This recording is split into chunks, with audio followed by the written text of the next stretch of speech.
Assalamualaikum warahmatullahi wabarakatuh. Innal hamdalillah nahmaduhu wa nasta'inuhu wa nastaghfiruh wa na'udzu billahi min shururi anfusina wa sayyiati a'malina. Man yahdihillahu fala mudhillalah wa man yudlil fala hadiyalah.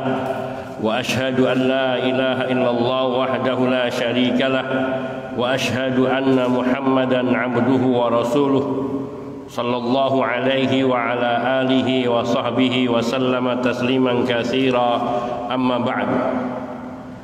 Fa ya ikhwani fid din, azani Allah wa iyyakum jami'a wa rahimani wa rahimakum. Alhamdulillah, dengan izin Allah tabaraka wa taala, kita pada pagi hari ini dapat duduk di dalam majlis yang mulia ini, insyaallah taala majlis yang dibanggakan oleh Allah Subhanahu wa taala di hadapan para malaikatnya, yaitu majlisud dzikir, majlis ilmu.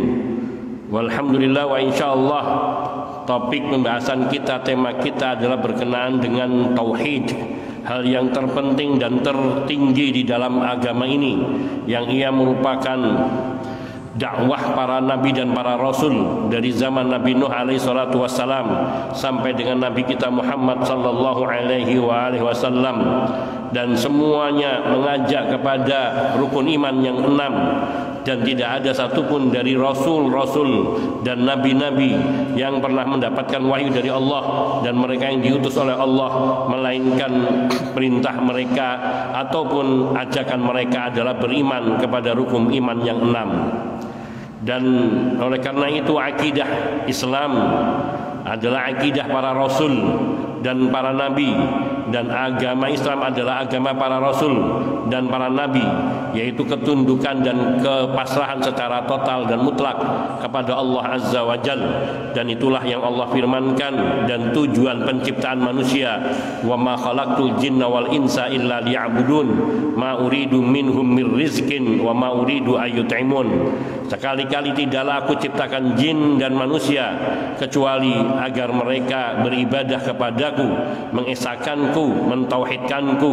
Tidaklah aku menginginkan dari mereka, yakni manusia dan jin, suatu rezeki pun, dan tidak pula aku menginginkan agar mereka memberi makan kepadaku. Allah tabaraka wa ta'ala tidak membutuhkan kepada hambanya sedikit pun, sesuatu pun. Namun sebaliknya, kitalah sebagai hamba yang sangat membutuhkan Allah dalam segala kehidupan kita dan dalam segala sisi kehidupan ini. Allah tabaraka wa ta'ala juga menegaskan di dalam surat Al-Isra ayat 23, wa qadha rabbuka alla ta'budu illa iyyahu, dan Rabbmu telah merintahkan kepadamu agar kamu tidak menyembah kecuali hanya kepadanya saja, yakni kepada Allah tabaraka wa ta'ala. Allah juga berfirman di dalam surat An-Nahl ayat 36, yang ini merupakan tafsir dari makna la ilaha illallah. Allah tabaraka wa ta'ala berfirman, wa laqad ba'atsna fi kulli ummatin rasulan an i'budullaha wajtanibut taghut, dan sungguh kami, yakni Allah tabaraka wa ta'ala, telah mengutus di setiap umat ini seorang rasul yang mereka semua memerintahkan sembahlah Allah saja dan jauhilah segala bentuk penyembahan, yakni selain Allah, yaitu taghut. Dalam ayat yang mulia ini Allah tabaraka wa ta'ala memaknai, menafsirkan daripada makna la ilaha illallah. Allah menyatakan, yakni bahwa wahyu yang Allah berikan kepada setiap rasul di setiap umat yang pernah ada di muka bumi ini, misi yang tidak ada bedanya satu dengan yang lainnya, yaitu ubudullah, sembahlah Allah saja. Inilah makna illallah, hanya Allah saja yang berhak untuk diibadahi, disembah. Wajtanibut taghut, dan jauhilah segala bentuk sesembahan selain Allah tabaraka wa ta'ala. Dan inilah makna la ilaha, yakni tidak ada yang berhak untuk diibadahi, pun tidak ada yang berhak untuk disembah illallah selain Allah tabaraka wa ta'ala. Semua rasul dalam dakwahnya mengajak kepada akidah yang satu ini, dan semua kitab-kitab suci yang Allah turunkan kepada setiap rasul dan di setiap generasi, semua turun menerangkan tentang akidah ini, menerangkan hal-hal yang bisa merusak daripada akidah atau membatalkan akidah ini, dan juga menerangkan bahwa setiap yang bebani atau setiap yang mukallaf dari makhluk-makhluk Allah diperintahkan untuk berakidah dengan akidah yang satu ini, yaitu mengesahkan Allah Azza wa Jalla. Ini karena betapa besarnya keagungan daripada tauhid dan betapa besarnya perhatian agama ini terhadap masalah ini, yaitu menetapkan sesembahan hanya kepada Allah Subhanahu wa taala. Dalam ayat lainnya Allah Subhanahu wa taala menunjukkan surat Al-Baqarah 256.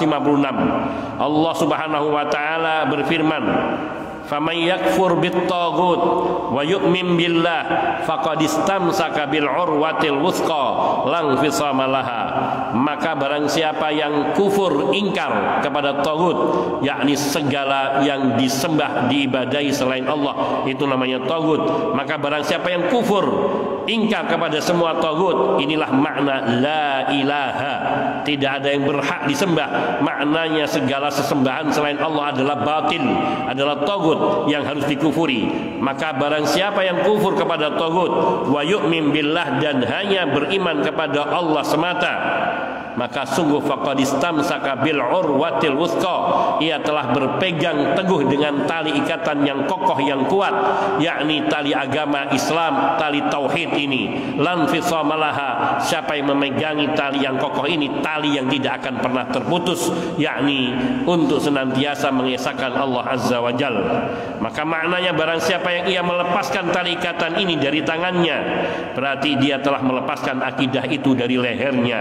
Maka sungguhnya berpegang teguh dengan akidah ini berarti kita mengingkari segala bentuk penyembahan dan penuhanan kepada selain Allah Subhanahu wa taala. Dan sebaliknya, orang yang melepaskan akidah ini, fama ba'dal haqqi illa dhalal, tidak akan ada orang memperoleh kebenaran ketika ia telah meninggalkan kebenaran itu selain mendapatkan kesesatan. Allah tabaraka wa taala di dalam surat Al-Hajj ayat 62 berfirman, "Dzalika bi annallaha huwal haq wa annama yad'una min dunihi huwal batil." Demikian itulah bahwa sungguhnya Allah lah dialah sesembahan yang hak, yang patut disembah dan diesahkan.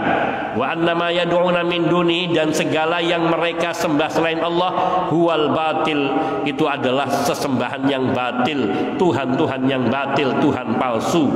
Dalam ayat ini Allah juga menafsirkan makna la ilaha illallah, yakni illallah, hanya Allah. Itulah makna firman Allah, bi annallaha huwal haq, bahwa sungguhnya Allah lah dialah sesembahan yang hak. Sedangkan makna la ilaha, yakni wa annama yad'una min duni huwal batil, semua yang disembah selain Allah Azza wa Jal, dia adalah sesembahan yang batil.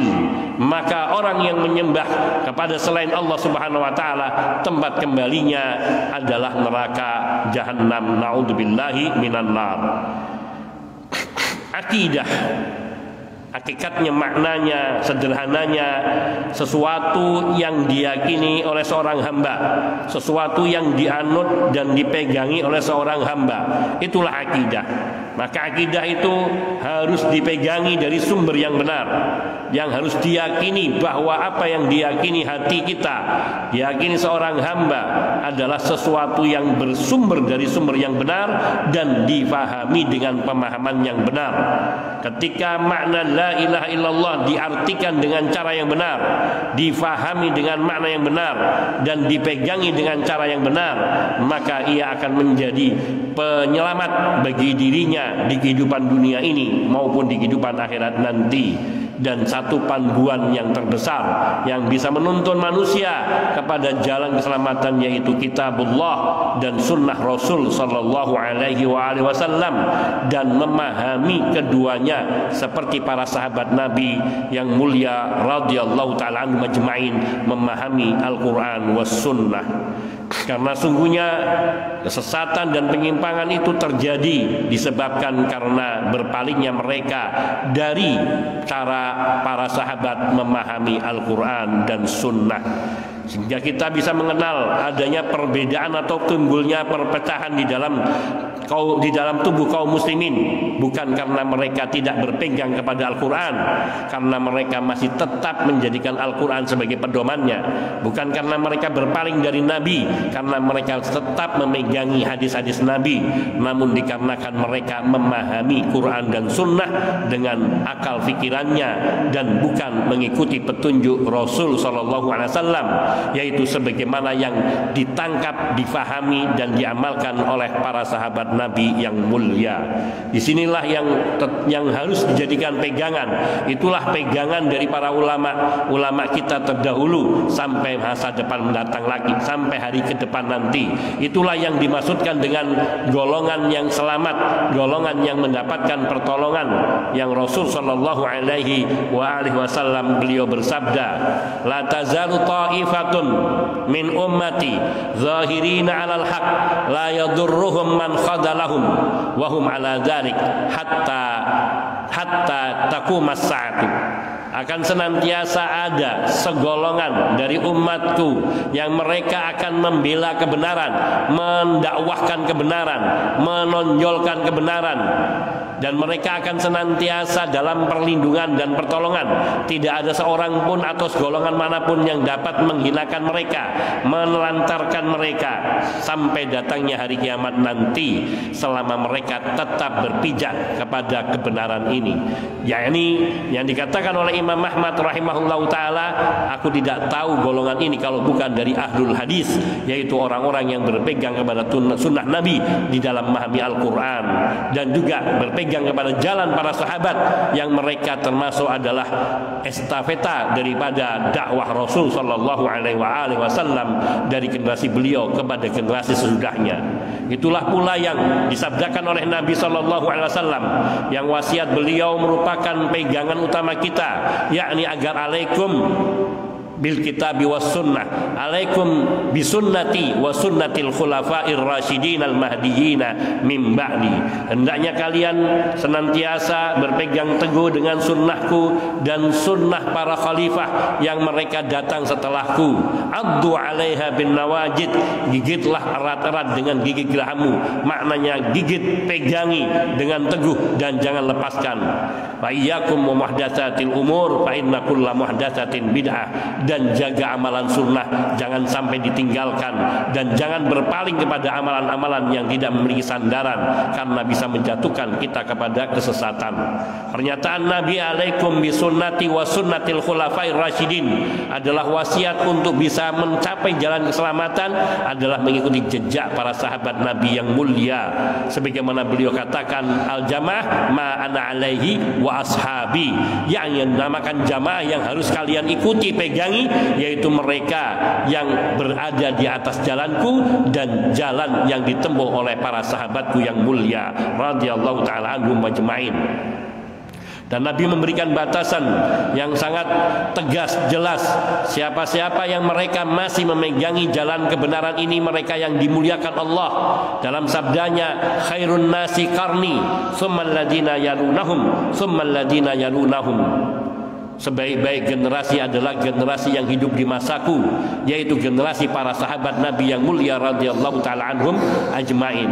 Tsummal ladina yalunahum, kemudian generasi yang datang sesudah generasi para sahabat, yaitu anak-anak dan murid-murid para sahabat radhiyallahu taala anhum ajmain, yaitu para tabi'in yang mereka tidak berkesempatan untuk bertemu dengan Nabi, dan kemudian generasi sesudahnya yaitu tabi'ut tabi'in yang mereka tidak berkesempatan bertemu dengan para sahabat Rasul sallallahu alaihi wasallam wa radhiyallahu taala anhum ajmain. Ikhwani fid din, azani Allah wa iyyakum jami'a wa rahimani wa rahimakum. Sesungguhnya di dalam berpegang kepada akidah yang benar ini adalah jalan menuju kepada keselamatan dari ancaman siksa Allah dan memperoleh kebahagiaan di kehidupan dunia ini dan kehidupan akhirat nanti. Kebahagiaan yang hakiki, kebahagiaan yang sejati, kebahagiaan yang diperoleh bukan dengan berlimpahnya materi, bukan dengan jabatan dan kedudukan dan popularitas, namun kebahagiaan ketika menghambakan diri kepada Allah yang Maha Esa lagi Maha Agung. Kebahagiaan karena mendapatkan ridho Allah tabaraka wa taala. Karena sungguhnya orang yang memperoleh ridho Allah di dalam hidupnya, seluruh sisi hidupnya adalah barokah, seluruh sisi hidupnya adalah rahmah, seluruh sisi hidupnya adalah kebahagiaan. Sebagaimana itu yang dirasakan oleh Nabi, terlebih lagi ketika beliau sedang berada di hadapan sang Rabbnya dalam munajatnya, dalam solatnya. Wa ju'ilat qurratu aini fis salati, dan kebahagiaan mata hatiku, kesejukan mata hatiku dijadikan ketika aku sedang dalam solatku. Ini menunjukkan satu kebahagiaan yang sangat mahal, yang tak tertandingi dan tak terbelikan dengan kekayaan dunia. Dan sekiranya para raja mereka mengetahui kebahagiaan yang kami peroleh yang tidak mereka rasakan, niscaya mereka akan memenggal leher-leher kami karena mereka merasa iri dengan kebahagiaan yang kami rasakan, yaitu kebahagiaan menjadi hamba Allah tabaraka wa ta'ala. Di dalam kesengsaraan dunia, penderitaan-penderitaan dunia, dan disambung dengan penderitaan-penderitaan ukhrawi. Sungguh berlimpahnya harta bukan merupakan bukti sebuah kebahagiaan. Kita mungkin melihat dohir orang-orang yang seperti ini, mereka dalam kenyamanan kebahagiaan, namun sungguhnya mereka dalam keluh kesah dan dalam penderitaan batin yang luar biasa yang tidak dapat dilukiskan.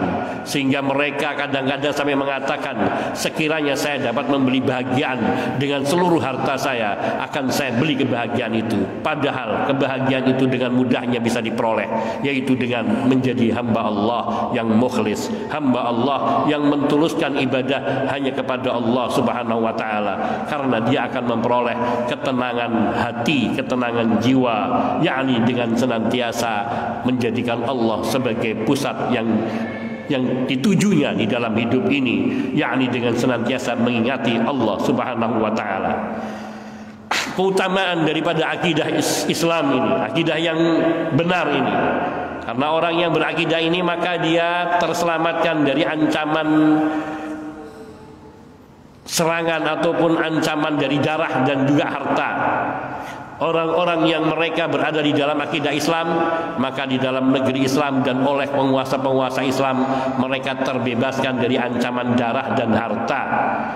Dan tidak dibolehkan seseorang melakukan pelanggaran-pelanggaran individu maupun kelompok pada mereka yang menyatakan dirinya beriman. Karena Nabi Shallallahu Alaihi Wasallam sepanjang hidupnya beliau diperintahkan untuk terus berjuang memerangi manusia sampai mereka menegakkan kalimat tauhid, kalimat la ilaha illallah. Nabi sallallahu alaihi wasallam beliau bersabda dalam hadis yang diriwayatkan oleh Imam Muslim, umirtu an uqatilan nasa hatta yaqulu la ilaha illallah fa idza qaluha asamu minni dima'ahum wa amwalahum illa bihaqqiha.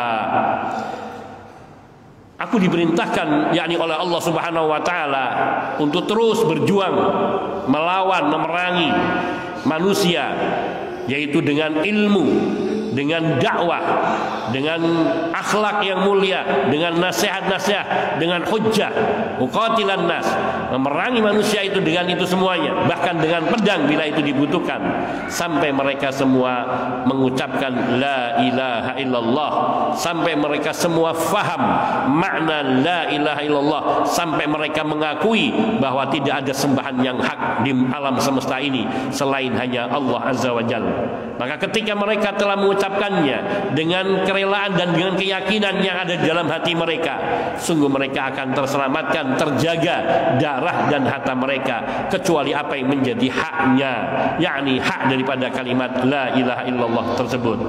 Nabi sallallahu alaihi wasallam juga bersabda, "Man qala la ilaha illallah wa kafara bima yu'badu min dunillah, hurima maluhu wa damuhu wa hisabu 'ala Allah azza wa jalla." Barang siapa yang ia mengucapkan kalimat la ilaha illallah dengan lisannya, dia memahami maknanya, meyakini dengan hatinya, dia wujudkan dengan perbuatannya, dan ia kufur, ditegaskan hal ini dengan kalimat sesudahnya, wa kafara bima yu'badu min dunillah, dan dia ingkar kufur kepada segala bentuk peribadatan penyembahan kepada selain Allah, hurima damu, maluhu wa damu, maka jiwa harta dan jiwanya terharamkan, yakni tidak boleh disentuh oleh sesama kaum muslimin. Wa hisabu 'ala Allah azza wa jalla, sedangkan amal perbuatan mereka maka dipertanggungjawabkan di hadapan Allah azza wa jalla. Allah lah yang akan menghisapnya.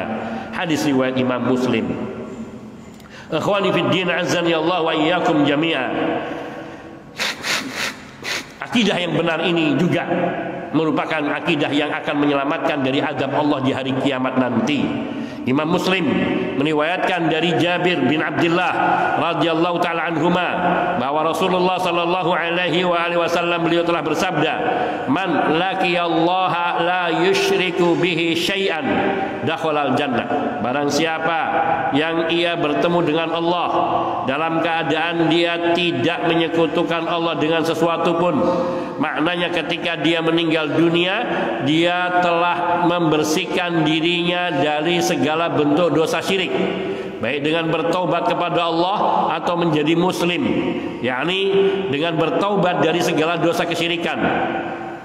Barang siapa yang berjumpa dengan Allah la yusyriku bi syai'an, tidak menyekutukan Allah dengan sesuatu pun, dijamin dakhalal jannah, pasti dia masuk surga. Ini menunjukkan bahwa akidah yang benar, akidah tauhid, akan memberikan kebahagiaan, yaitu dengan keselamatan dari ancaman siksa neraka. Dia masuk ke dalam surga. Wa man laqiyahu yusyriku bi syai'an dakhalan nar. Sebaliknya, orang yang tidak berakidah dengan akidah yang benar, tidak mentauhidkan Allah azza wa jal, dia mati dalam keadaan masih membawa dosa kesyirikan, dakhalan nar, niscaya dia akan masuk ke dalam api neraka. Di dalam hadis yang diriwayatkan oleh Imam Bukhari dan Muslim, dari hadisnya Itban bin Malik radhiyallahu ta'ala anhu, Nabi sallallahu alaihi wasallam bersabda, "Fa innallaha harrama 'alan nar man qala la ilaha illallah yabtaghi bidzalika wajha Allah." Kata Nabi sallallahu alaihi wasallam, barang siapa, sungguhnya Allah telah mengharamkan api neraka atas diri orang yang mengucapkan la ilaha illallah dengan lisannya dan ia hatinya mengharapkan dengan makna la ilaha illallah ini wajah Allah semata, niscaya Allah telah mengharamkannya dari api neraka. Yakni orang yang mengucapkan la ilaha illallah tulus ikhlas dengan memahami maknanya, meyakini dengan hatinya, dan dia wujudkan, dia buktikan dalam amal perbuatannya, maka ia selamat dari ancaman siksa neraka. Hadis-hadis ini menegaskan orang yang mentauhidkan Allah, yang berakidahkan dengan akidah yang benar, maka dia selamat dari ancaman siksa neraka. Juga keutamaan daripada akidah yang sahih, akidah yang salim, yang sahih dan salim, yang benar dan lurus, bahwa Allah Subhanahu wa taala akan menghapuskan semua dosa-dosa dan kesalahan-kesalahannya, meskipun sepenuh bumi ini, setinggi langit. Dosa-dosa itu semua akan diampuni oleh Allah Subhanahu wa taala. Imam At-Tirmidzi dengan meriwayatkan dan menghasankan riwayat ini dari jalur periwayatan Anas bin Malik radhiyallahu taala anhu. Beliau berkata, "Sami'tu Rasulullah sallallahu alaihi wasallam yaqul." Aku telah mendengar Rasulullah sallallahu alaihi wasallam beliau bersabda. Qala Allah taala. Nabi mengatakan, Allah taala berfirman. Ini hadis qudsi. Apa yang Allah katakan kepada kita? Ya bena Adam, wahai manusia, anak keturunan Adam, lau ataitani bi qurabil ardi khataya thumma lakitani la tusyriku bi syai'an la ataituka bi qurabiha maghfiratan. Wahai anak Adam, wahai manusia, sekiranya engkau datang menghadapku membawa dosa kesalahan sepenuh bumi ini, seberat bumi ini, kemudian engkau berjumpa denganku dalam keadaan tidak mempersekutukanku dengan sesuatu pun, la ataituka bi qurabiya maghfiratan, niscaya aku akan datang menyambutmu dengan ampunan seberat bumi pula. Maknanya semua dosa yang sebesar apapun, bila engkau tidak menyekutukanku, tidak menyekutukan Allah Subhanahu wa taala, Allah jamin akan menghapuskan semua dosa-dosanya. Qurabil ardi artinya mil'ul ardi, atau ma yuqaribu mil'al ardi, yakni yang sama beratnya dengan bumi atau sama sepenuh bumi atau mendekatinya. Syarat mendapatkan ampunan di sini satu, yaitu memiliki akidah yang lurus, akidah yang terselamatkan, terbersihkan dari segala bentuk kesyirikan, besar maupun kecil, banyak maupun sedikit. Maka barang siapa yang ia terbebaskan dari segala bentuk kesyirikan,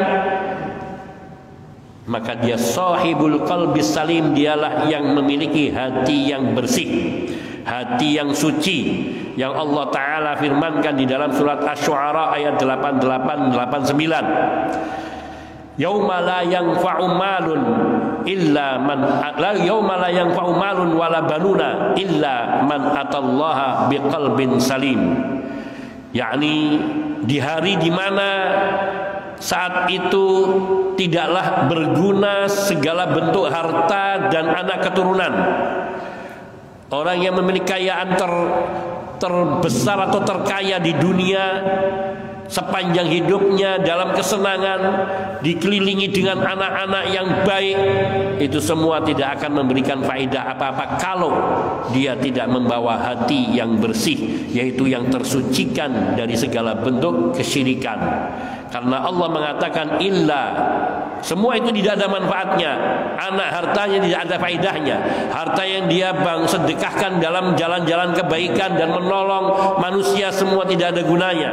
Anak-anak yang berbakti, yang juga membesarkan nama orang tuanya dan menjaga kehormatan orang tuanya, semua itu tidak ada gunanya, kecuali bila ia datang menghadap Allah biqalbin salimin, dengan hati yang suci, yaitu dari kesyirikan. Dan makna kesyirikan di sini meliputi di dalamnya kemunafikan, kekufuran. Karena orang yang kafir itu mesti musyrik, dan orang munafik itu hakikatnya sejatinya dia juga musyrik, menyekutukan Allah dari banyak sisi. Berkata Al-Allamah Ibnul Qayyim rahimahullahu ta'ala, menjelaskan makna hadisnya Itban bin Malik radhiyallahu ta'ala anhu, yaitu hadis Nabi sallallahu alaihi wasallam yang berbunyi, fa innallaha harrama 'alan nari man qala la ilaha illallah yabtaghi bidzalika wajhallah. Maka sungguhnya Allah telah mengharamkan neraka untuk menyentuh setiap orang yang telah mengucapkan la ilaha illallah, yang ia mengharapkan dengan ucapan itu semata-mata ridho dan wajah Allah Subhanahu wa taala. Kata Ibnu Qayyim rahimahullahu taala, yu'fa li ahli tauhidil mahdi alladzi la lam yushawwibuhu bisyirki ma la yu'fa liman laisa kadzalika. Orang-orang yang mentauhidkan Allah dengan murni, yang tidak sedikit pun mengotori ketauhidannya dengan suatu kesyirikan pun, akan diampuni oleh Allah, tidak sebagaimana diampuninya orang yang tidak demikian. Maknanya dia mentauhidkan Allah, namun masih mengotori dengan syirik kecil, yang mungkin syirik kecilnya banyak, maka Allah tidak akan mengampuni, masih akan Allah tuntut balas. Karena Allah Subhanahu wa taala berfirman, innallaha la yaghfiru ayyushraka bihi wa yaghfiru ma duna dzalika liman yasha. Surat An-Nisa ayat 48. Sungguhnya Allah tidak akan mengampuni dosa orang yang mempersekutukan Allah, dan Allah mengampuni dosa di bawah syirik. Maduna dzalika artinya di bawah dosa syirik, liman yasha, bagi siapa yang Allah kehendaki.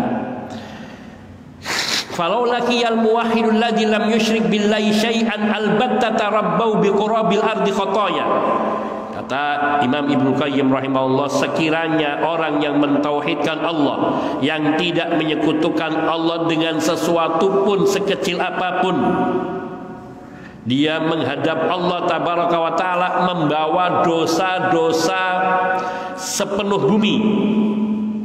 Biqurabil ardi khataya, dosa-dosa kesalahan sepenuh bumi. atahu biqurabiya maghfiratan, Allah juga membawakan untuk hamba yang tidak menyekutukan Allah ini, yakni dengan ampunan seberat bumi pula. Allahu Akbar. Ini besarnya fadilah daripada mentauhidkan Allah Subhanahu wa taala. Wala yuhsalu hadza liman naqasa tauhiduh. Hal serupa ini tidak akan bisa diperoleh. Ampunan Allah sepenuh bumi yang diberikan kepada orang yang berdosa sepenuh bumi itu hanya diberikan bagi yang datang menghadap Allah, tidak menyekutukan Allah dengan sesuatu pun sekecil apapun.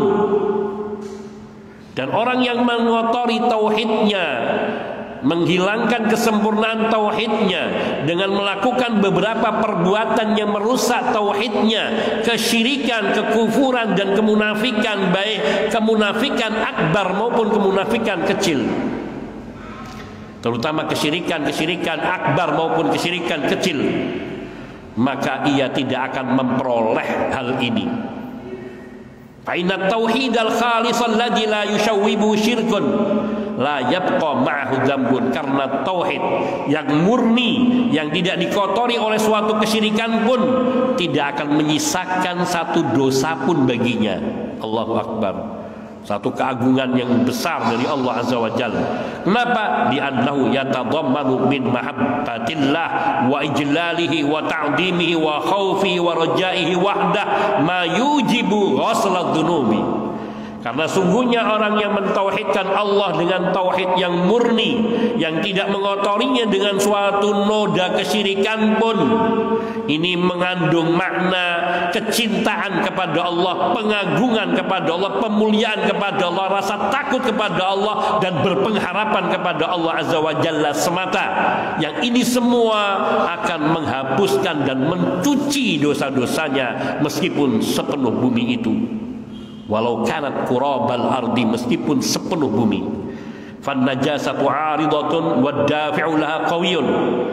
Najis itu selalu ada dan ad-dafi' laha qawiyyun, dan yang mendorong kepada najis, yang menolak kepada najis itu sangat kuat, yaitu ketauhidan yang akan menjaga najis. Seperti kita misalnya melihat iklan tentang sabun yang mensuci, menjaga dari kuman. Nah, sabun ini istimewa sampai kuman tidak bisa masuk. Seperti itu, lebih dari itu. Tauhidullah, mentauhidkan Allah akan membentengi seseorang dari segala bentuk noda-noda kesyirikan, noda-noda dosa. Asal syaratnya tadi tauhid, mentauhidkan Allah Azza wa Jalla. Intaha. Demikian itu perkataan Al-Allamah Ibnul Qayyim rahimahullahu taala. Kemudian akidah yang selamat, akidah yang lurus, akidah yang bersih, akidah yang sahih, ini akan memberikan faedah yang besar bagi orangnya, karena amal ibadahnya akan bermanfaat bagi dirinya. Sebaliknya orang yang beramal soleh dengan ketaatan sehebat apapun, apabila dirinya dikotori dengan kesyirikan, maka amal ibadahnya tidak mendatangkan faedah sedikit pun. Dalam surat An-Nahl ayat 97, Allah tabaraka wa taala berfirman, "Man 'amila shalihan min dzakarin aw untha wa huwa mu'minun falanuhyiyannahu hayatan thayyibatan wa lanajziyannahum ajrahum bi ahsani ma kanu ya'malun." Barang siapa yang beramal soleh, melakukan amal kebajikan, baik dia laki-laki maupun dia perempuan, dalam keadaan dia orang yang beriman, yaitu makna iman di sini adalah mentauhidkan Allah Azza wa Jalla. Wa huwa mu'minun, yaitu dia beriman akan keesaan Allah yang dia wujudkan dengan senantiasa menjaga dirinya dari kesyirikan. Maka jaminan dari Allah, fala nuhyiyannahu hayatan thayyibah, niscaya kami akan memberikan kehidupan yang sentosa kepadanya, kehidupan yang baik kepadanya. Itu jaminan orang yang mentauhidkan Allah Subhanahu wa taala dari Allah Subhanahu wa taala. Walanajziyannahum, tidak hanya cukup kebahagiaan di dunia, walanajziyannahum ajrahum bi ahsani ma kanu ya'malun, dan kami akan balas untuk mereka berupa pahala yang lebih baik dari yang mereka kerjakan dahulu di dunia. Ada dua keutamaan. Yang pertama, diberi jaminan kehidupan yang sentosa, yaitu hati yang damai, tentram, tidak gelisah, hati yang selalu tunduk, dan hati yang dipenuhi dengan mahabbatullah, hati yang dipenuhi dengan al-khasyah, khasyatullah, hati yang dipenuhi dengan roja, yaitu pengharapan kepada Allah Azza wa Jalla. Sehingga semua amalannya itu yang pertama, dia mendapatkan kebahagiaan di dunia dengan hati yang tentram, tenang, karena ia selalu berada dalam kondisi ingat kepada Allah, zikrullah.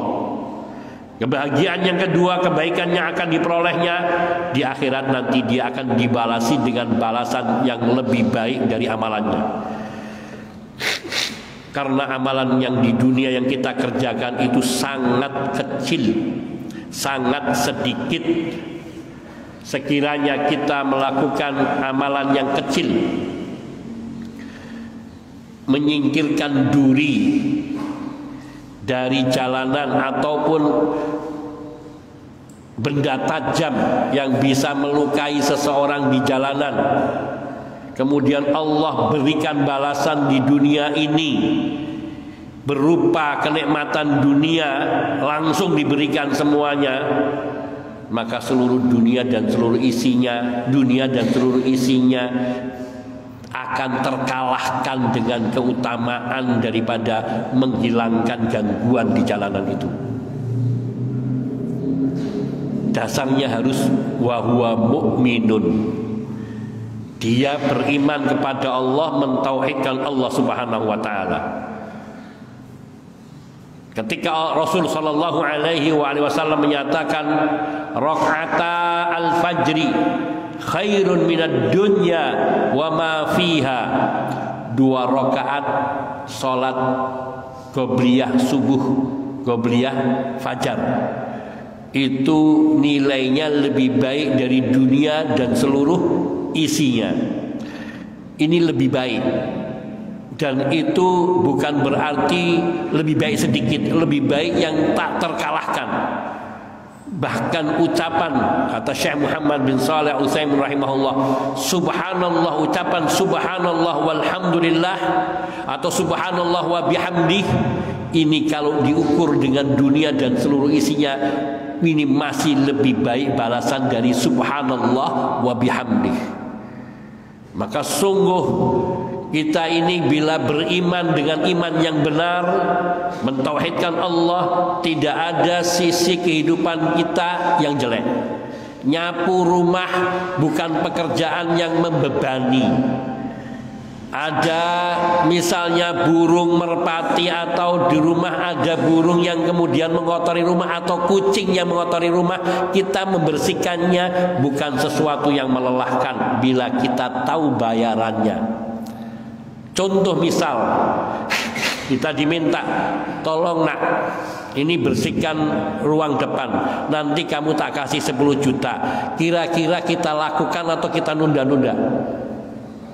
Langsung 10 juta ini, cuman bersihkan ruang depan dok, yang paling mungkin ukuran sak gede-gedenya 10 meter persegi atau katakan 100 meter persegi depan. Tapi 10 juta ini balasan dari Allah, tidak hanya sekedar 10 juta. Dunia wa ma fiha, dunia dan seluruh isinya itu tidak ada nilainya dengan hanya menyapu bagian ruangan. Ini ibu-ibu kalau tahu pahala ini nggak akan pernah ngeluh membersihkan rumah. Cuci piring, apalagi nyuci pakaian, masak, menyediakan untuk anak-anak dan suaminya. Demikian pula sang suami keluar dari rumah. Ini semua amalan yang semuanya berpahala. Kenapa? Kalau dilandasi dengan wa huwa mu'minun, dia beriman. Artinya dia beriman, mentauhidkan Allah Azza wa Jalla. Semua istilah lafaz dalam Al-Quran, Islam, iman, ihsan, takwa, bir, apalagi Islam, semua ini adalah maknanya tauhid. Orang yang merusak tauhidnya, dia hilang daripada statusnya muslim, dia hilang dari statusnya mukmin, dia hilang dari statusnya muhsin, dia hilang dari statusnya muttaqin, dia hilang dari statusnya khasyah dan sebagainya. Semua istilah-istilah syariat di dalam Quran yang menyebutkan tentang Islam, iman, takwa, ihsan, itu semua, ikhlas, semua mengarah kepada makna tauhid. Ketika Allah Subhanahu wa taala berfirman, wala tamutunna illa wa antum muslimun, jangan kalian biarkan diri kalian mati kecuali dalam keadaan muslim. Apa maknanya muslim?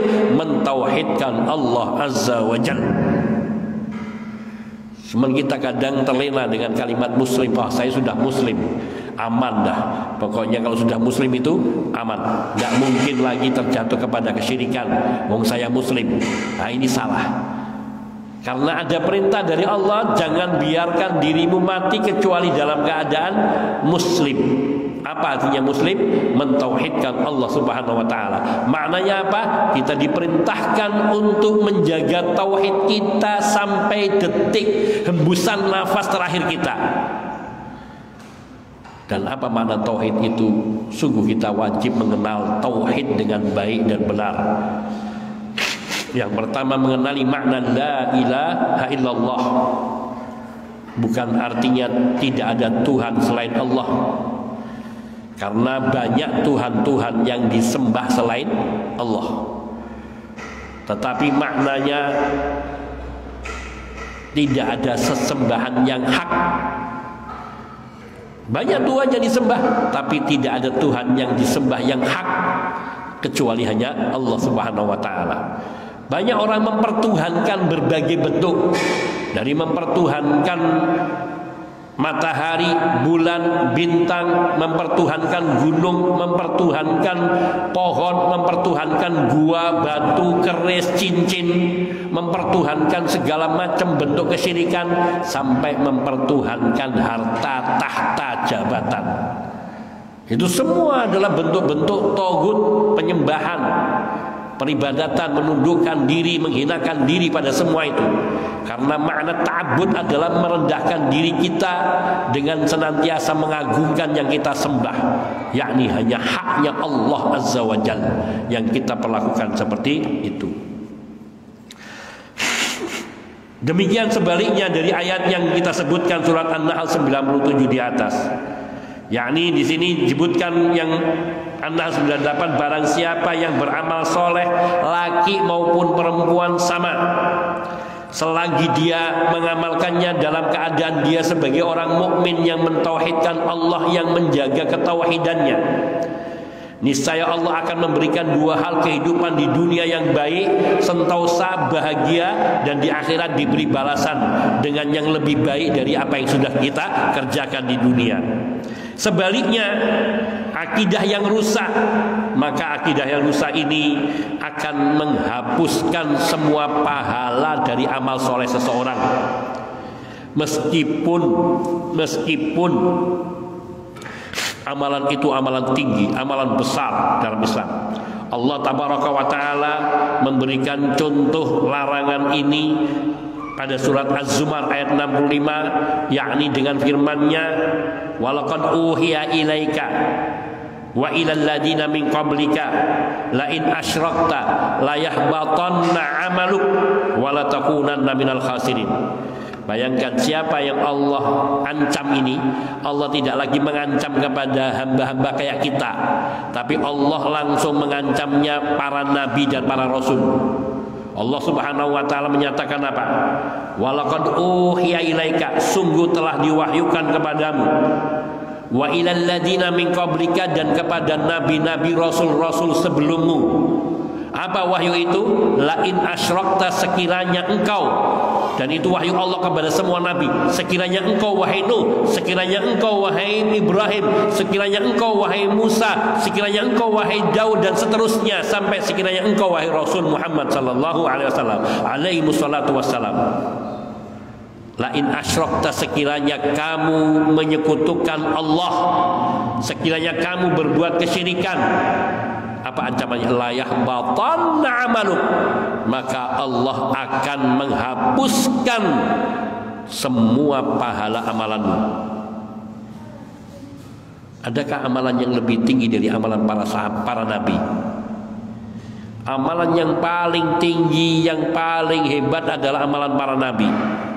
Karena mereka mengajak kepada agama Allah, mengajak kepada tauhidullah. Ibadah sholat para nabi tidak akan tertandingi oleh umatnya manapun. Namun itu semua akan menjadi sirna dan sia-sia belaka ketika para nabi ini melakukan kesyirikan. Ini tidak mungkin mereka para nabi melakukan kesyirikan. Namun pernyataan Allah ini merupakan ancaman yang keras bagi kita. Tidak saja kalian yang diancam, bahkan Rasul pun diancam. Namun Allah Subhanahu wa ta'ala menjaga para nabi dan Rasulnya dari melakukan kesyirikan. Dan bahkan setingkat Nabi Ibrahim alaihissalatu wassalam, beliau yang jelas-jelas imamul hunafa, imamnya dari ahlu tauhid, wa abul anbiya, bapak bagi semua nabi-nabi. Artinya dari kebanyakan para nabi yang punya agama besar dan pengikut besar itu adalah yaitu anak keturunan dari Nabi Ibrahim, masih berdoa kepada Allah meminta perlindungan dijauhkan dari menyembah berhala. Rabbi ja'al hadza baladan aminan warzuq ahlahu minats samarati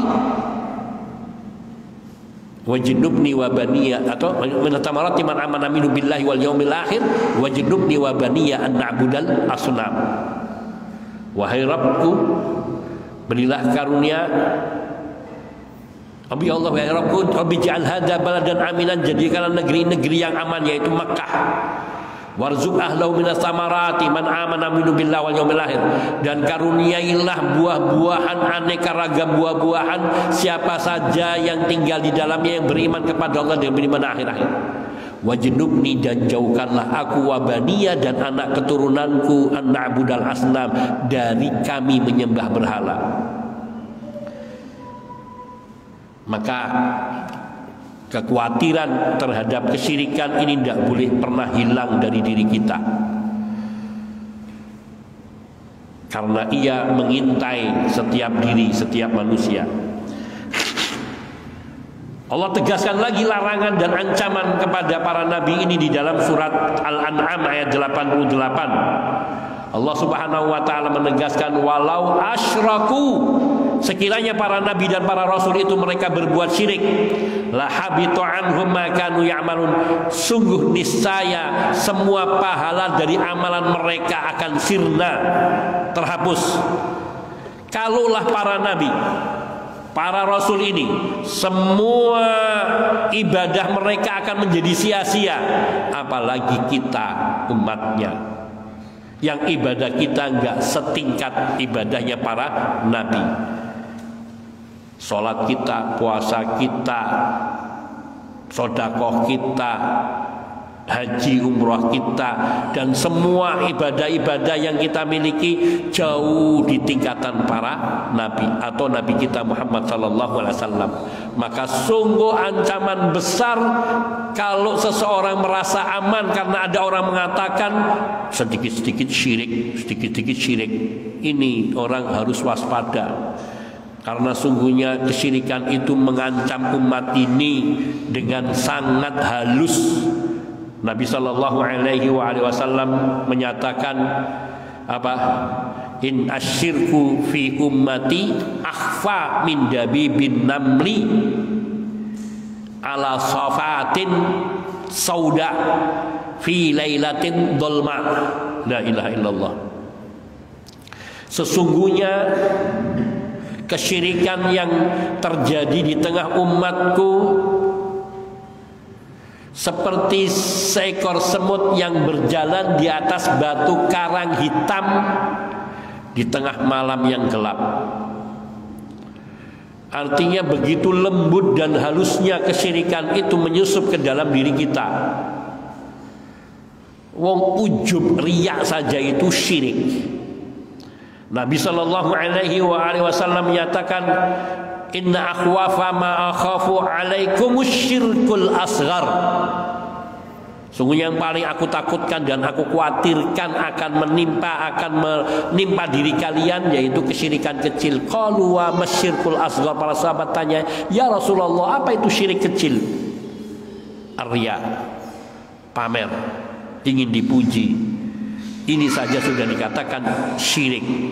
Dan sungguh dalam kehidupan kita, kalau kita benar-benar mau mempelajari tauhid, membaca kitab para ulama yang menyebutkan dengan detail tentang kesyirikan-kesyirikan yang disebutkan oleh Allah dalam Al-Quran maupun hadis, dengan penjelasan dan perkataan para ulama, para sahabat radhiyallahu ta'ala anhum yang mulia terutama, maka sungguh kita bisa menghitung kesyirikan yang mungkin dilakukan oleh seseorang dalam seharinya. Maka di sini kita wajib mempelajari tauhid dengan baik dan benar dari semua sisinya.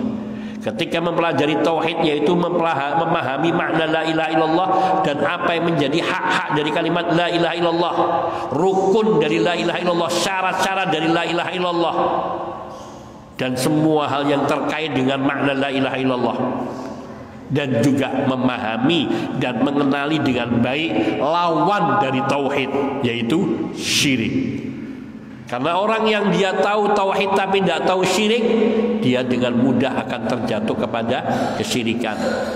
Kita tahu jalan lurus, jalan yang rata, tapi kita tidak tahu ada tempat-tempat yang berlubang, maka kita bisa terjatuh ke dalam lubang tersebut. Akidah yang rusak sebaliknya, bahaya daripada kesyirikan, dapat menyebabkan seseorang terhalang dari masuk surga dan terhalang dari mendapatkan ampunan. Bahkan dia akan berakhir dengan siksaan yang kekal di dalam neraka. Naudzubillah.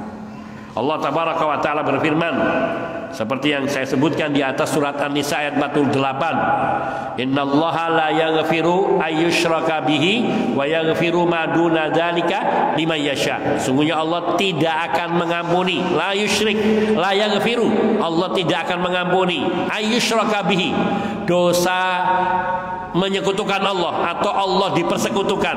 Allah tidak akan mengampuni. Sampai kapanpun, sebanyak apapun amal solehnya, ketaatannya, ibadahnya, sholatnya, puasanya, hajinya, itu semua tidak ada faidahnya selagi dia belum bertaubat dari dosa syiriknya.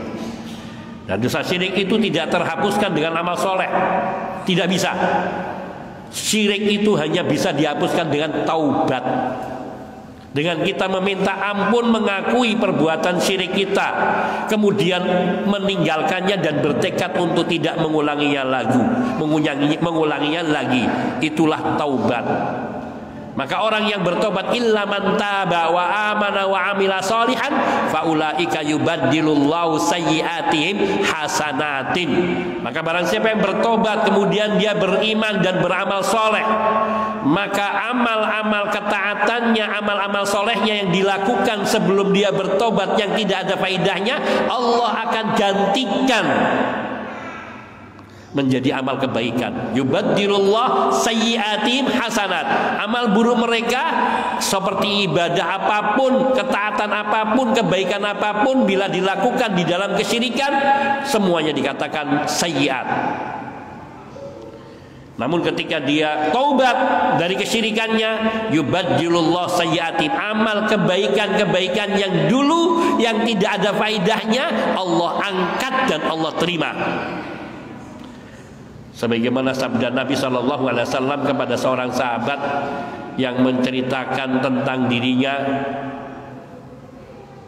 ketika dia hendak masuk Islam, maka Nabi katakan kepadanya, aslamta ma'a ma aslafta min khairin. Engkau masuk Islam dan membawa pahala dari amal-amal kebaikanmu yang terdahulu. Allahu Akbar. Ini ada orang bukan muslim, dia suka bersedekah, suka membantu orang fakir miskin, suka membantu manusia. karena tulus, karena dia kasihan, karena dia ibadah dan sebagainya.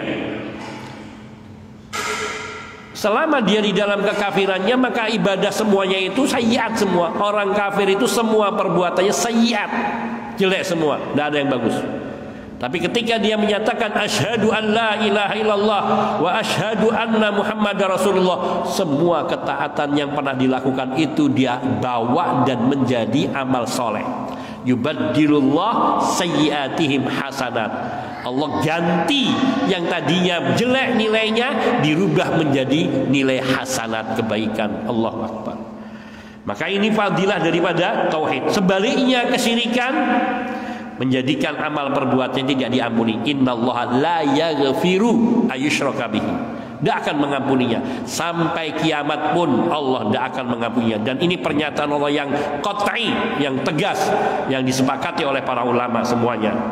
Tapi wa yaghfiru ma duna dzalika liman yasha, dosa di bawah kesyirikan masih ada harapan diampuni oleh Allah bila Allah berkehendak.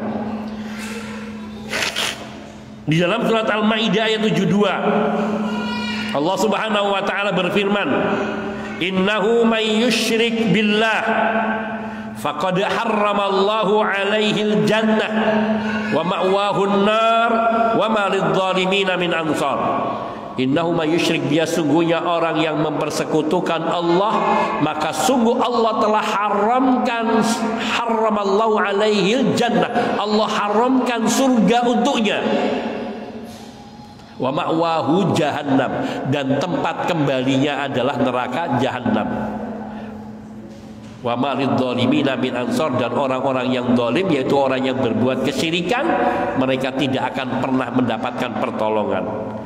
Ya Allah, kalau kita renungi, ketika seorang masuk ke dalam kuburnya dalam keadaan dia tidak beriman atau hilang imannya oleh sebab kesyirikan dan kekufuran yang dilakukannya, dia akan disiksa di dalam kuburnya sampai hari kiamat nanti.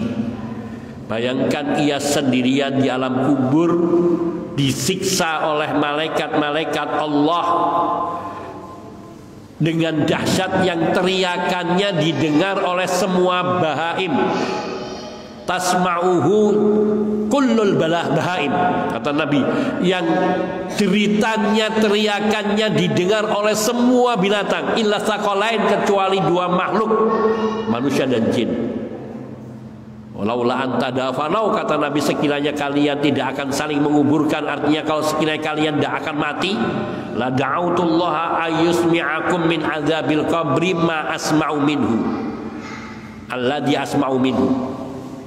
Seandainya kalian tidak akan saling menguburkan, tidak akan saling mati, tidak akan mati, niscaya aku akan mohon kepada Allah untuk memperdengarkan kepada kamu penderitaan siksaan orang-orang yang di dalam kubur seperti yang aku mendengarkan dari sebenarnya, dari sebagiannya. Ayusmi'akum min adabil qabri ma asma'u minhu. Aku akan mohon kepada Allah agar Allah memberikan pendengaran, artinya memperdengarkan kalian sebagian dari siksa kubur seperti yang saya dengar daripadanya. Ini karena dahsyatnya siksa kubur. Baru siksa kubur, dan itu belum seberapanya dibandingkan dengan siksa neraka. La ilaha illallah. Coba bayangkan sekiranya kita tahu, kita mampir lewat pekuburan, melihat ada keluarga kita, saudara kita, nenek moyang kita yang kita mengenalnya atau yang tidak mengenal, tapi kita tahu sedang disiksa teriak-teriak, kemudian kita nggak bisa nolong. Apa yang kita bayangkan dalam saat itu? Dan kita pun akan sampai kepada tahapan kematian itu. Dan kita tidak pernah tahu ketika kita mati kondisi kita seperti apa. Maka yang harus kita renungkan bahwa menjaga tauhid itu bukan hanya sesaat, tapi setiap waktu. Maka mengenali tauhid dengan baik, karena Allah mengharamkan. Artinya mengharamkan, tidak akan pernah seseorang itu masuk ke dalam surga bagi orang yang syirik. Man yusyrik billah faka'annama kharra minas sama' fatakhtafuhu at-tayr Au tahwi bihi ila makanin au tahwi bihi rihu ila makanin sa'id. Orang yang menyekutukan Allah seumpama orang yang terjatuh dari langit, kemudian ia takhtafu tayr, disambar oleh burung-burung besar. Au tahwi bihi rih ila makanin sa'id, atau dia dihempas oleh angin kencang sampai ke tempat yang jauh. Ini kondisi orang yang menyekutukan Allah. Allah Subhanahu wa ta'ala juga mengisyaratkan orang yang berbuat syirik itu la yadkhulunal jannata hatta yalijal jamalu fi sammil khiyat. Orang-orang yang menyekutukan Allah Subhanahu wa ta'ala, maka mereka tidak akan pernah bisa masuk ke dalam surga kecuali kalau ada seekor unta masuk melalui lubang jarum. Pernah nggak? Ada nggak? Maknanya mustahil, tidak akan pernah ada. Maknanya orang yang menyekutukan Allah, mereka tidak akan pernah masuk ke dalam surga. Na'udzubillah minan nar. Bahaya akidah yang rusak, yaitu yang dikotori dengan kesyirikan, kekufuran, dan kemunafikan. Ia terancam dengan darahnya terancam, hartanya terancam. Karena kekuasaan Islam membolehkan, bahkan memerintahkan untuk menumpahkan darah pada diri orang-orang yang kufur, yang ingkar, yang tidak mentauhidkan Allah. Karena tujuan dari dakwah Islam adalah agar menjadikan tauhid itu satu-satunya agama di muka bumi ini.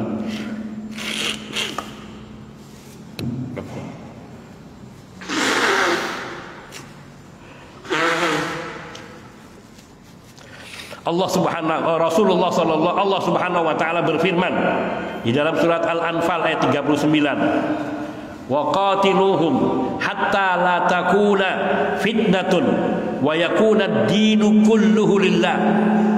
Perangilah mereka kaum musyrikin, kaum kafirin, sehingga la takuna fitnah, sehingga tidak menimbulkan fitnah atau tidak menjadi fitnah. Apa fitnah di sini? Tidak menimbulkan kesyirikan, kekufuran di muka bumi ini. Wa yakuna ad-dinu kulluhu lillah, sehingga agama yang ada di muka bumi ini seluruhnya tunduk kepada agama Allah, yaitu Islam, tunduk mentauhidkan Allah Subhanahu wa ta'ala. Dan juga ancaman lain dari Allah Subhanahu wa ta'ala dalam surat At-Taubah ayat 5, فَإِذَنْ سَلَخَ الْأَشْهُرُ الْحُرُمُ فَاقْتُلُوا الْمُشْرِكِينَ حَيْثُ وَجَدتُّمُوهُمْ وَخُذُوهُمْ وَاحْصُرُوهُمْ وَاقْعُدُوا لَهُمْ كُلَّ مَرْصَدٍ. Maka apabila bulan-bulan suci itu telah berakhir, maka bunuhlah orang-orang musyrikin dimanapun kalian menemukan mereka. Wakhudhuhum, dan tangkaplah mereka. Wahsuruhum, dan kepunglah mereka. Waq'udu lahum kulla marsad, dan intailah mereka di setiap tempat pengintaian. Awasi mereka. Ini di saat-saat terjadi peperangan, di mana saat-saat mereka telah, umat Islam telah menguat. Kalau umat Islamnya masih tauhidnya lemah, maka ayat ini tidak ada kekuatannya bagi mereka. Tapi ketika kekuatan tauhid, ini yang terpenting bukan jumlahnya, tapi kekuatan tauhid pada diri mukmin. Karena dulu modal peperangan yang dimiliki Rasul sallallahu alaihi wasallam dalam perang Badar, perang Uhud, dan semua peperangan yang dilakukan oleh Nabi sallallahu alaihi wasallam bersama para sahabat hanya modalnya tauhid. Ketika jumlah kaum muslimin besar dalam perang Hunain, sedangkan musuh itu sedikit, muncul kesombongan sedikit di tubuh mereka. Saat itu Allah buat kocar-kacir kaum muslimin sampai mereka sadar dan mau kembali kepada tauhid. Maka ketauhidan itu senjata yang lebih ampuh dari semuanya. Karena sungguhnya Allah tidak akan membiarkan bagi orang-orang kafir memberikan jalan sedikit pun bagi orang kafir untuk mengalahkan orang-orang mukmin. Itu janji dari Allah Subhanahu wa ta'ala. Allah tidak akan memberikan jalan sedikit pun kepada orang-orang kafir untuk dapat mengalahkan orang-orang mukmin. Orang mukmin yang seperti apa? Yang menjaga tauhidnya dengan sempurna. Maka di sini yang harus selalu dibina di dalam tubuh kita kaum muslimin, dari mulai keluarga kita, anak-anak kita, yaitu ketauhidan yang tertanam dengan baik, sehingga nanti melahirkan generasi-generasi muwahhidin, orang-orang yang mentauhidkan Allah Subhanahu wa taala, sehingga akidah yang lurus benar ini akan memberikan pengaruh yang baik bagi hati setiap generasi umat ini, dan akan memunculkan perilaku sosial yang sejati di bawah bimbingan ketauhidan kepada Allah Subhanahu wa taala. Karena syariat Allah ini akan terlaksana dengan sempurna di tengah kaum yang mereka menjaga tauhidnya dengan baik. Selagi tauhidnya tidak baik, maka tidak akan pernah pertolongan Allah itu sempurna kepada mereka. Pertolongan Allah hanya Allah berikan kepada individu-individu, orang-orang yang mentauhidkan Allah Subhanahu wa taala. Karena janji Allah pasti, in tansurullah yansurkum. Kalau kalian menolong agama Allah, maka Allah akan menolong kalian. Maka orang-orang yang menjaga tauhid dengan baik, meskipun jumlahnya kecil, akan dijaga oleh Allah, seperti hadis Nabi yang telah lalu. Sedangkan jumlah yang besar, kekuatan yang besar, bila tidak didukung dengan ketauhidan yang baik, ia rapuh dan akan segera mudah roboh. Sebagaimana banyak contoh di dalam ayat-ayat suci Al-Quran.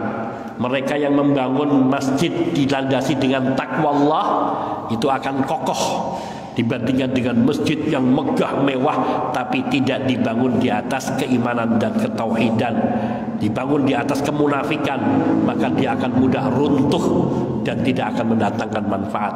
Ini yang Allah firmankan di dalam surat At-Taubah ayat 107 dan 109 yang bisa dibuka di dalam kitab suci Al-Quran. Hadza wa naktafi, saya cukupkan dalam hal ini, dan kemudian kita buka mungkin tanya jawab selama kurang lebih setengah jam. Wallahu taala a'lam wa ahkam. Wa sallallahu wasallam ala nabiyina Muhammadin wa alihi wa sahbihi ajmain. Walhamdulillahirabbil alamin.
Kalau tidak ada tanya jawab, saya tutup.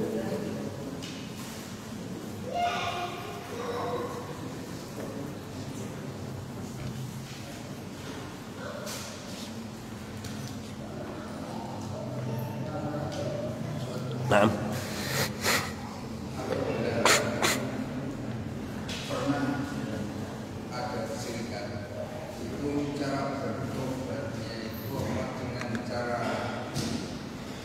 tidak melakukan perbuatan lagi atau dengan cara melafalkan atau cara bagaimana? Barakallahu fiik, jazakallahu khairan. Kalau seseorang pernah melakukan satu kesyirikan, bahkan para sahabat Nabi mereka sebelum beriman mereka melakukan banyak kesyirikan.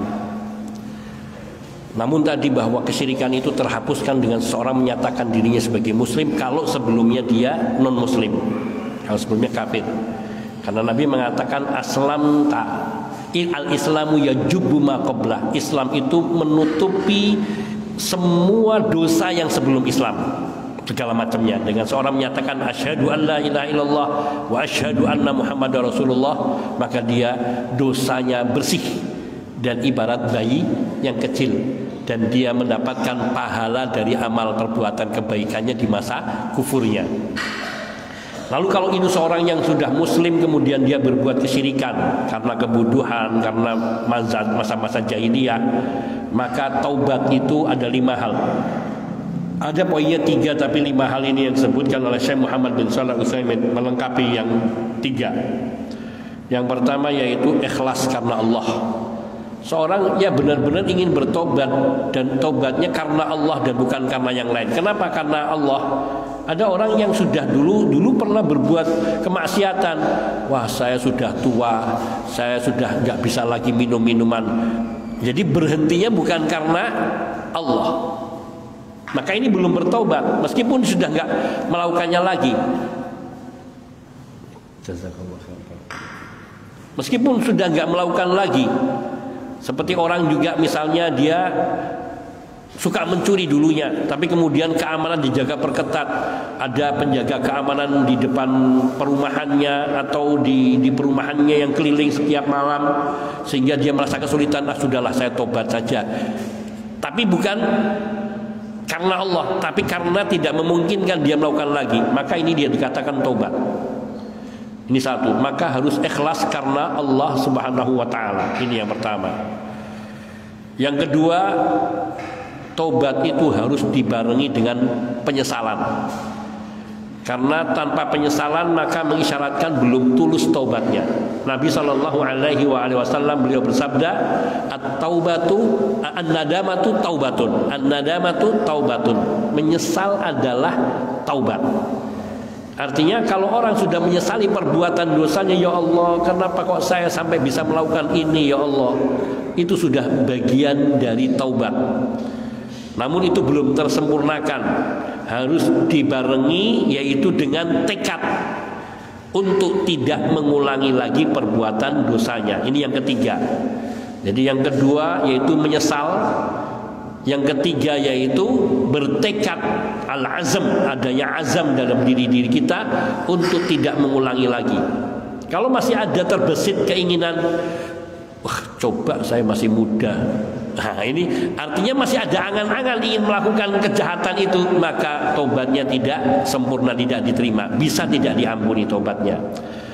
Tapi kalau muncul seketika tapi segera ditepis, nah itu tidak mempengaruhi tobatnya. Sudah bertobat kemudian muncul perasaan seperti itu karena syaitan, maka apa yang diucapkan oleh hati bila tidak diwujudkan dengan tindakan tidak ada catatan apa-apa. Jadi tadi menyesal kemudian bertekad tidak akan mengulanginya lagi, dan tidak boleh mengungkit-ungkit. Ini termasuk diantaranya tekad untuk tidak mengulangi lagi itu ungkit-ungkit. Oh, coba kalau saya masih muda tak layanin kamu. Nah, ini artinya belum ada penyesalan dan masih mengangan-angan atau berangan-angan sekiranya ada kesempatan dia akan melakukan lagi. Maka yang demikian ini tobatnya tidak sah. Karena tidak ada azam, tekad yang sungguh-sungguh untuk menghilangkan, yaitu meninggalkan perbuatan dosanya. Yang keempat yaitu meninggalkan perbuatan dosa tersebut. Meninggalkan perbuatan dosa tersebut. Artinya apa? Ketika seorang sudah menyesal dan bertekad tidak mengulangi lagi, ya sudah, dia sudah berhenti, sudah. Jangan kemudian dia masih melakukan dosa itu. Karena ada orang yang dia perasaannya kan istighfar cukup, sehingga dia berbuat dosa kemudian istighfar, berbuat dosa istighfar, berbuat dosa istighfar. Nah, ini tidak diterima. Tapi kalau dia sudah bertekad, sudah meninggalkan sampai satu waktu tertentu kemudian kok melakukan dosa lagi, maka dosa yang pertama sah, dan dosa yang baru adalah dosa yang murni baru yang dia harus bertobat lagi. Jadi dulu sudah bertobat, tapi kemudian tergoda, nggak kuat, sampai tergelincir dalam dosa yang sama atau dosa yang lain, maka itu dosa baru yang dia wajib mentaubatinya. Itu yang keempat. Yang kelima yaitu kalau itu terkait dengan hak-hak manusia, kita harus meminta maaf atau mengembalikan hak-hak mereka. dan tidak tidak peduli itu, tidak, tetap berusaha mengembalikan. Nah, ini 5 perkara ini yang harus kita miliki dalam bertobat. Maka ketika kita pernah melakukan kesyirikan, yaitu tadi kita bertobat ikhlas karena Allah Subhanahu wa taala dengan meminta ampun kepada Allah Subhanahu wa taala atas perbuatan dosa kita menyesal. Nah, di sini penyesalan inilah yang dibarengi dengan permintaan ampun. Di dalam penyesalan ini kemudian kita bertekad tidak akan mengulangi perbuatan dosa kita, kemudian kita meninggalkan dari perbuatan dosa tersebut, dan bila itu terkait dengan hak-hak orang lain maka kita wajib mengembalikannya atau kita wajib meminta maaf dan meminta kehalalannya. Kehalalannya ini kadang mungkin saya pernah, tapi kalau saya terus terang dia akan marah sama saya dan akan benci sama saya sebagainya. Kirimkan melalui pos dan tulis surat tanpa harus nama, tanpa harus menyebutkan nama, mungkin dengan ketikan yang halus dikirim dari satu tempat bahwa ini, atau dititipkan. Sekarang ada Gojek segala macam misalnya yang bisa mengantarkan itu, ini punya antum, atau antum pernah punya barang seperti ini yang pernah saya ambil dan sekarang saya ganti, saya telah bertobat kepada Allah dan saya mohon ampun kepada Allah Subhanahu wa taala dan mohon maafnya, ini saya kembalikan. Atau dia lebihkan, itu lebih baik lagi sebagai sebuah penyesalan. Itu yang lebih baik. Dan kalau minta maaf secara langsung, jangan menyebutkan alasan maafnya karena apa. Udah minta maaf saja. Akhi, afwan, mungkin ana pernah berbuat dosa sama antum, pernah salah sama antum, tolong dimaafkan. Sudah, jangan cerita saya dulu suka ngelendengin kamu di belakang segala macam. Nanti justru malah marah, malah nggak dimaafkan. Dan itu malah justru menimbulkan permusuhan, dan itu tidak boleh. Taubat dalam rangka untuk memperbaiki, maka terpenuhi syaratnya gitu. Kalau itu hak-hak orang lain, kemudian orangnya sudah tidak ada, anak keturunannya juga nggak ketahuan di mana sekarang, tidak ada kontaknya, maka harta yang menjadi hak mereka kita sedekahkan atas nama mereka.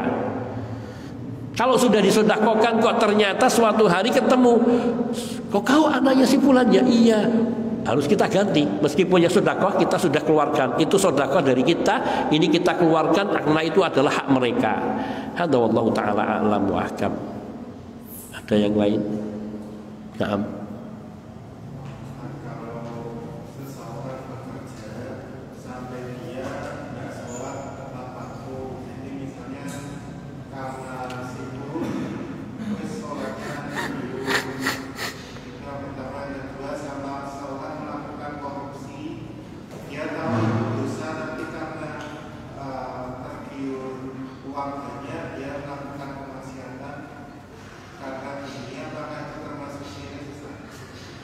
Enggak, itu dosa murni, dosa kemaksiatan murni.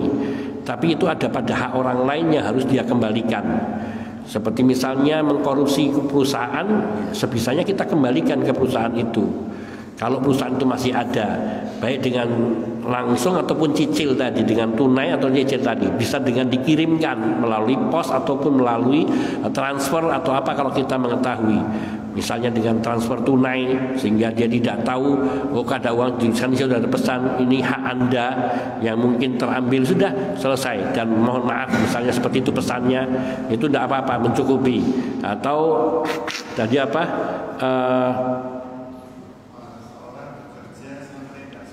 Sampai nggak sholat. Kalau nggak sholat ini ada unsur syirik, tapi bukan syirik yang seperti itu yang dimaksudkan dalam yakni dia mengunggulkan selain Allah daripada Allah. Ini termasuk kesyirikan. Namun ini termasuk bagian dari kesyirikan. Namun ini bukan syirik besar, tapi besarnya adalah pada dosanya. Tapi kalau seseorang itu mengutamakan duniawi selalu, itu termasuk bentuk semacam kesyirikan. Misalnya dia sudah tahu masuk waktu karena masih rapat bersama para pejabat lainnya, sehingga akhirnya habis waktu sholatnya dia masih di situ. Kenapa? Karena takut kepada pimpinan. Nah, ini termasuk syirik karena dia mengabaikan hak Allah dan lebih tunduk kepada makhluk. Ini termasuk kesyirikan. Tapi tetap bertobatnya sama dengan cara yang tadi, yaitu menyesali perbuatannya dan dia berikhlas dalam tobatnya, ikhlas karena Allah semata, mengharapkan wajah Allah, kemudian menyesali perbuatannya, bertekad untuk tidak mengulangi lagi, dan kemudian meninggalkan perbuatan itu. Artinya besok lagi kalau ada rapat, sudah waktu sholat, maaf Bapak sidang, saya ada perlu sholat, sudah tinggalkan, dipecat. Allah, dunia ini milik Allah, Allah lebih kaya dari mereka semua. Yang harus kita tanamkan termasuk tawakal kepada Allah, takut kepada Allah, cinta Allah, taat kepada Allah. Ini semua adalah bagian dari yakin kepada Allah. Ini semua bagian dari tauhid yang tidak boleh kita palingkan dari Allah Subhanahu wa taala. Hadza wallahu taala a'lam wa ahkam. Naam.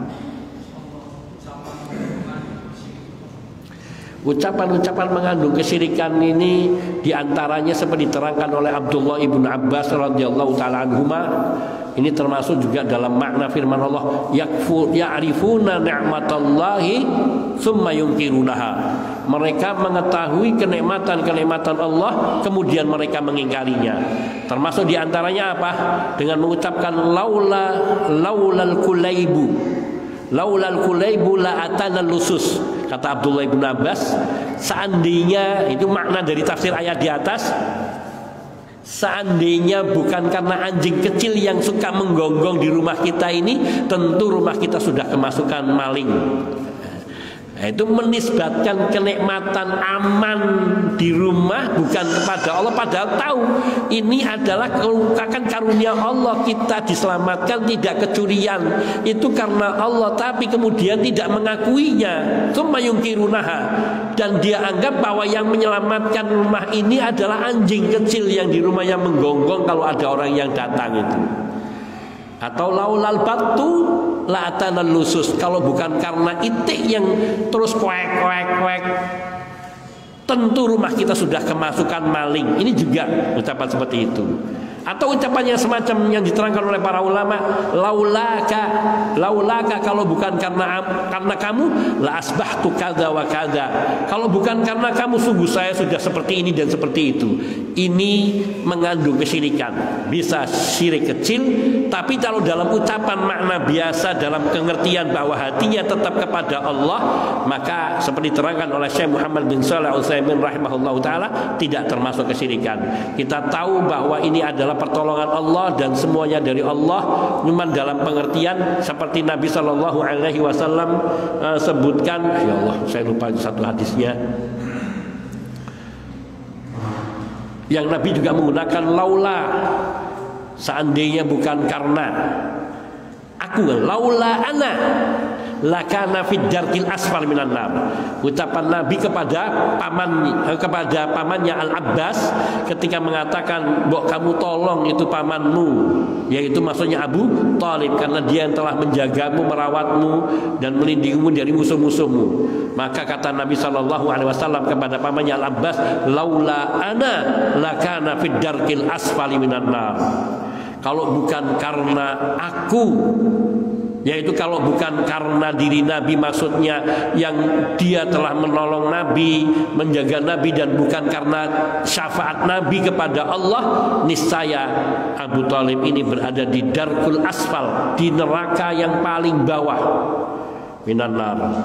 Nah di sini perkataan laula ana, kalau bukan karena aku, bukan kesyirikan, karena diucapkan oleh Nabi Shallallahu Alaihi Wasallam. Namun, yakni maksudnya, yakni bahwa beliau tahu pasti persis bahwa beliau dijadikan oleh Allah Subhanahu Wa Taala sebagai syafaat bagi pamannya.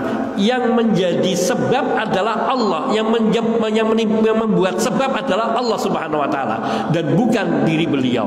Maka bila diyakini itu, maka ucapan ini masih boleh. Namun alangkah baiknya penggunaan kalimat seperti ini di dalam kehidupan kita itu dijauhi.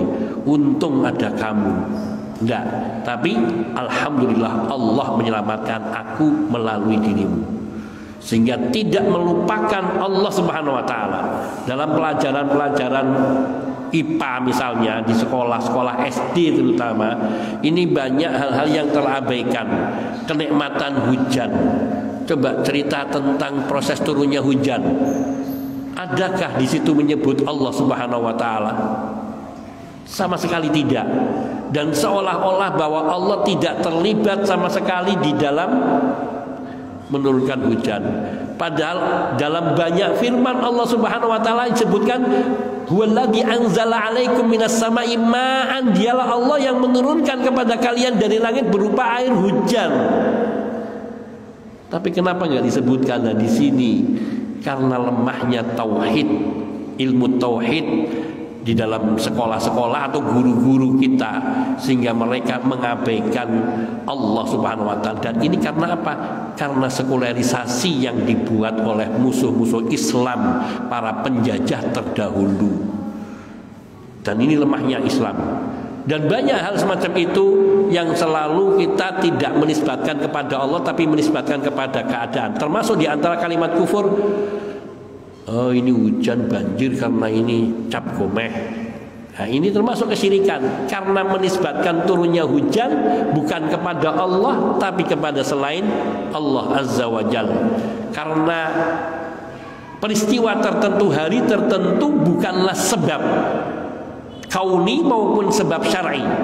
Contoh misalnya menganggap hari Selasa itu hari sial atau hari Sabtu itu hari sial.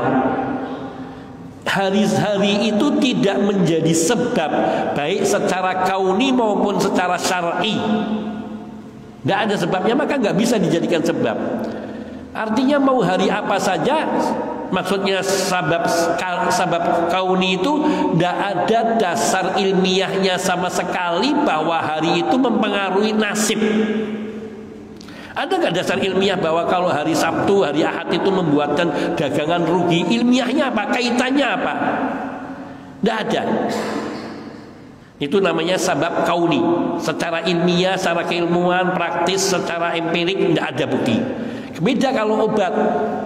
Obat ini diteliti, dia bisa menekan penyakit ini, bisa meredakan rasa sakit ini dan sebagainya. Karena penelitian yang telah diuji cobakan, itu namanya sabab kauni. Nah, sabab syar'inya apa? Ada perintah dari Nabi, yaitu anjuran untuk berobat. Ya ibadallah fatadawau, ya ibadallah, wahai hamba-hamba Allah, berobatlah kalian.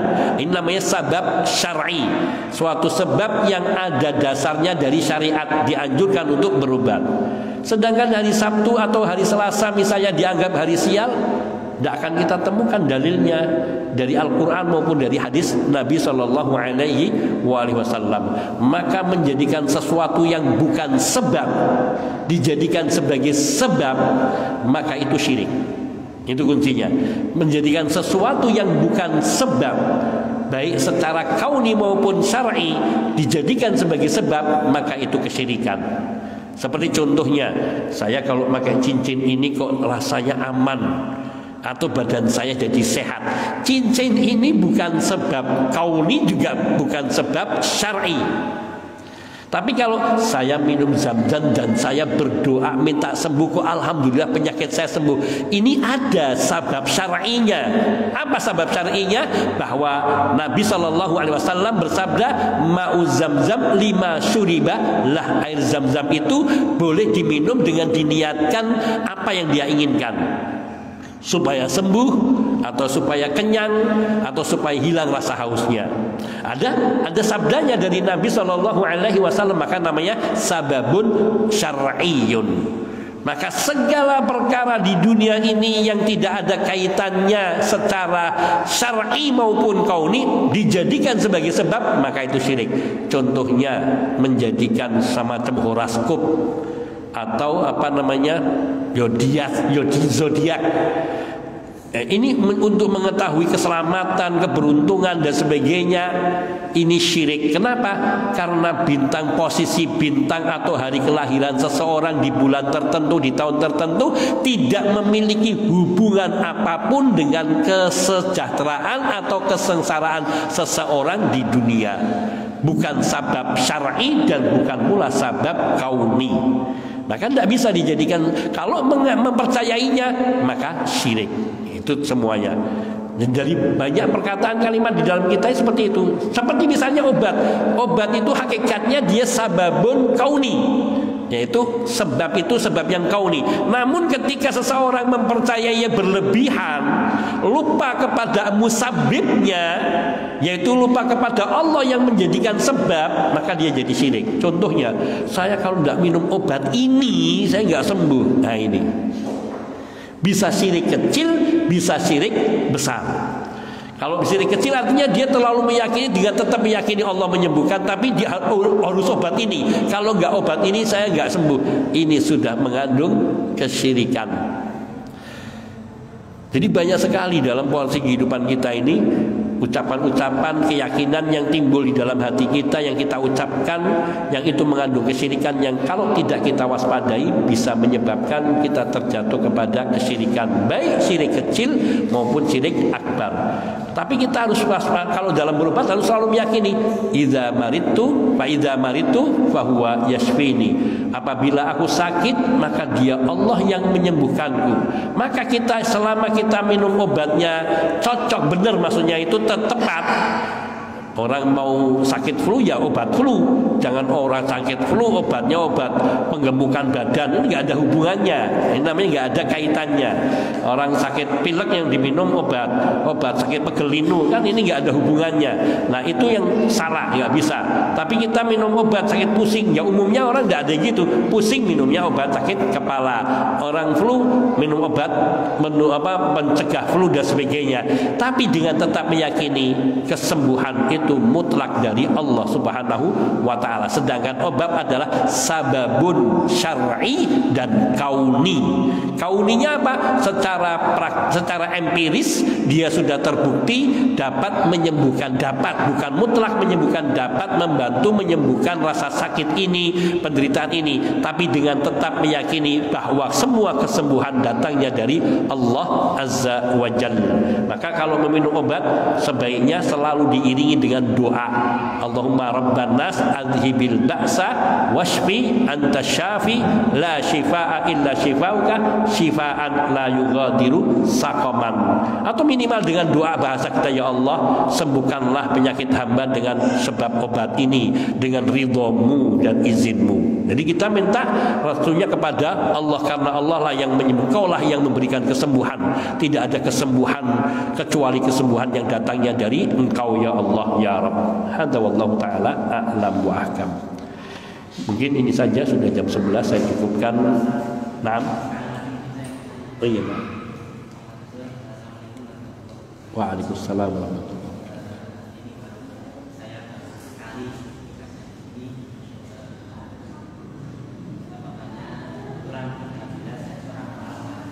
Masya Allah, barakallah.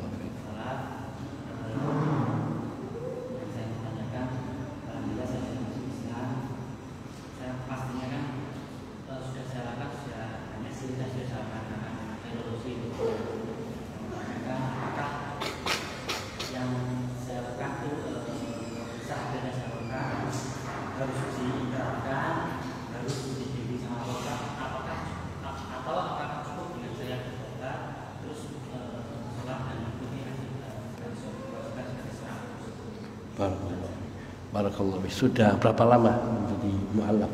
Alhamdulillah sudah kuliah saya.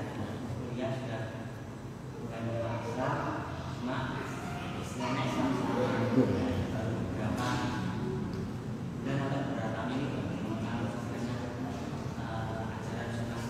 Masya Allah, Masya Allah. Barakallah fiik, jazakallah khair.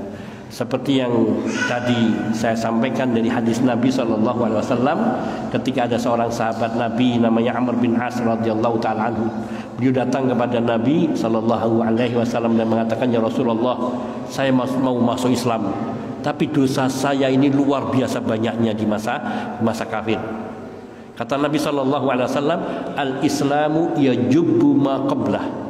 Seseorang ketika masuk Islam, maka ketika dia menyatakan dirinya Islam, maka semua dosa di masa sebelum Islam dia hapuskan, seolah-olah dia seperti lahir. Namun ada plusnya apa? Aslamta ma'a aslafta. Seperti yang Nabi katakan kepada seorang sahabat lain ketika masuk Islam, engkau masuk Islam dan membawa pahala amal kebaikanmu sebelum Islam. Itulah makna illa man taba wa amana wa amila sholihan faulaika yubaddilullahu sayyiatihim hasanatin. Kecuali orang yang dia bertobat dari kesyirikan, dari apapun, kemudian dia beriman kepada Allah dan beramal soleh, maka semua keburukan-keburukan di masa lalunya, yaitu amal perbuatannya yang dulu baik dia lakukan di masa kufurnya, itu yang tidak ada faedahnya dirubah oleh Allah, diganti menjadi amal soleh. Tinggal ketika sudah masuk Islam masih belum tahu banyak perbuatan dosa, maka kemudian dilakukan, maka bertobat dengan cara banyak istighfar, meminta ampun kepada Allah, ya Allah ya Rabb. Setelah kita baca hamdalah, baca sholawat Nabi, kemudian kita berdoa, ya Allah, bila mana hamba di dalam hidup hamba, sejak hamba mengucapkan Islam misalnya, hamba melakukan dosa-dosa yang hamba tidak ketahui karena kebodohan hamba, ampuni dosa-dosa hamba ya Allah. Engkau lah zat yang maha mengampuni, tiada yang dapat mengampuni kecuali Engkau. Maka sungguh berbahagia orang yang dia dibimbing oleh Allah menuju Islam. Maka karena sungguhnya dia seperti lahir kembali ke dalam dunia ini. Dan itu merupakan rahmat yang sangat besar yang tak terhingga. Seseorang mendapatkan hidayah. Semua orang bisa mendapatkan karunia rezeki dengan perbedaan yang ada. Allah ada yang berikan rezeki yang banyak, ada yang sedang, ada yang sedikit, ada yang kontinu, ada yang ganti segala macam. Namun Allah hanya memberikan karunia hidayah kepada yang Allah cintai saja.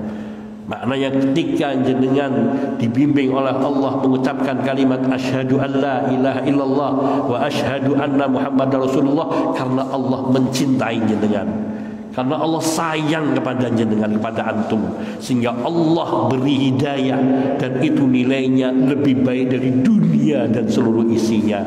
Allahu Akbar. Saya itu kalau sudah mendengar ada orang yang menerima Islam, hati saya ikut bergetar, dan betapa bahagianya karena satu orang terselamatkan dari ancaman siksa Allah biidznillah ta'ala. Hadza wallahu ta'ala alam.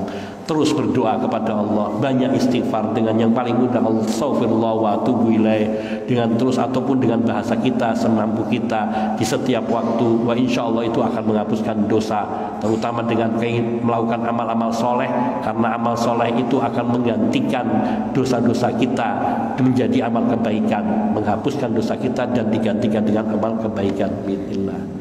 Khalas, mungkin ini saja. Hadza minni wal afu minkum wa sallallahu wasallam ala nabiyyina Muhammadin wa alihi wa sahbihi ajma'in walhamdulillahi rabbil alamin. Subhanakallahumma bihamdika asyhadu an la ilaha illa anta astaghfiruka wa atubu ilaik. Assalamualaikum warahmatullahi wabarakatuh.